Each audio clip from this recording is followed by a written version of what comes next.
This was once a wealthy country. Some of these people were once middle class. Many say they are ashamed to now be at this soup kitchen, just to feed their families.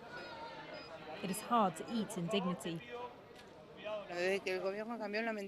Since the government changed, unfortunately, the demand for soup kitchens from homeless people, families too, has increased.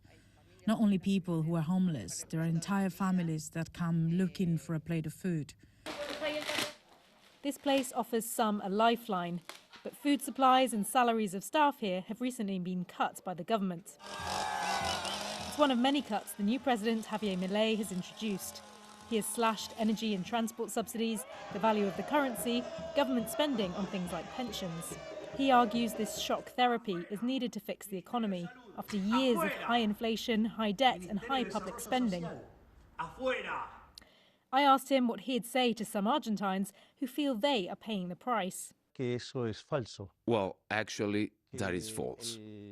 The largest adjustment is being paid by the political corporation. The mass media will deliberately lie, and people will believe those lies they get through the media.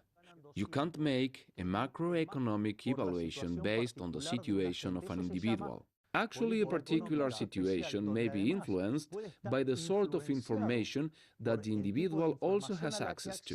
The information people have access to is the prices they're seeing in supermarkets. I mean, for example, do you know how much a litre of milk costs now in Buenos Aires?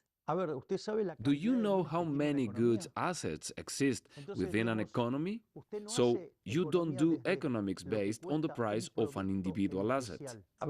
The first thing is that in economics, miracles don't exist. What would have been the alternative? To continue to print money like the previous administration that generates inflation and ends up affecting the most vulnerable? That was not the way to go. His fans want to give him time. Some feel they can't afford to. Julia sings here because her $190 a month pension is not enough to live on. It is us who is suffering, not the political class, as the president says. He says the political class is going to pay. It's a lie. We are suffering. The common people, the retirees, the people who work every day, who pay their travel fares, who buy their food. Ione Wells, BBC News in Buenos Aires.